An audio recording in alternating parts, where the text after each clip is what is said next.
Hello दोस्तों, ये कहानी हमारे एक व्यूअर ने हमें इंस्टाग्राम पे भेजी है। उनका नाम रोहित है और वे गाजियाबाद के रहने वाले हैं।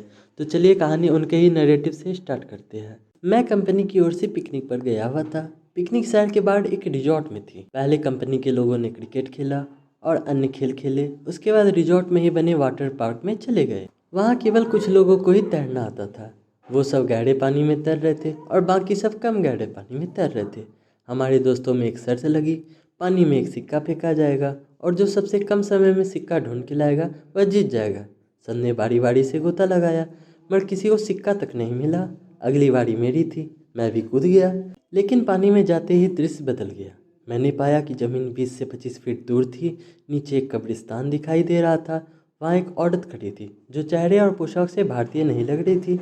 उसके हाथ में वही सिक्का था। वह अपना हाथ ऊपर की ओर करके खड़ी थी। ऐसा लग रहा था मानो कि वह मुझे ही सिक्का देने के लिए खड़ी हो। मैं जैसे उसके सम्मोहन में आगे बढ़ता चला जा रहा था। कुछ ही क्षणों में मैं उसके करीब था और मैंने उसके हाथ से सिक्का ले लिया। जैसे ही मैं वापस आने लगा, उसने मेरा हाथ पकड़ कर खींच लिया।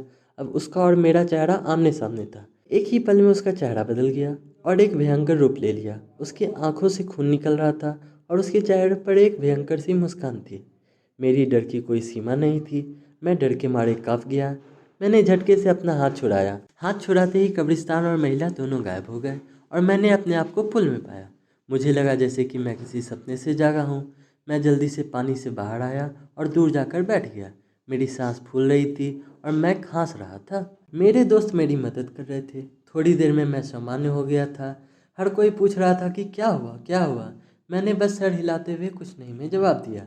मैंने मुट्ठी खोल कर देखा तो सिक्का मेरे हाथ में ही था। ये देखकर मेरे दोस्त खुशी से उछलने लगे और मुझे बधाई देने लगे। दोस्तों ने फिर से शर्त लगाई मगर मैं फिर से पानी में नहीं गया। शाम हो गई थी, हमारी बस जाने वाली थी। हम कुछ लोग सिगरेट पीने बाहर चले गए। मेरे दोस्त मजाक कर रहे थे और ज़ोर ज़ोर से हंस रहे थे। सामने खड़े एक अंकल हमारी बात गौर से सुन रहे थे और बीच बीच में टकरा भी मार रहे थे। मैं चुपचाप खड़ा था। मेरे एक दोस्त ने मजाक में पूछ लिया, मैं तब से चुप क्यों हूँ, क्या अंदर कोई भूत देख लिया? ये सुनकर अंकल ने मजाकिया लिहाज में कहा कि अंग्रेजों के ज़माने में यहाँ कब्रिस्तान हुआ करता था, ज़रूर किसी घोड़े का भूत देख लिया होगा। यह सुनकर सब हंसने लगे और मुझको यकीन हो गया कि जो मैंने देखा वह मेरा वहम नहीं था। दोस्तों, आपको यह कहानी कैसी लगी हमें कमेंट सेक्शन में ज़रूर बताइएगा। और अगर आपके पास भी ऐसी ही इंटरेस्टिंग और हॉरर स्टोरी है तो स्क्रीन पर दिख रहे इंस्टाग्राम आईडी पर आप इसे हमारे साथ साझा कर सकते हैं।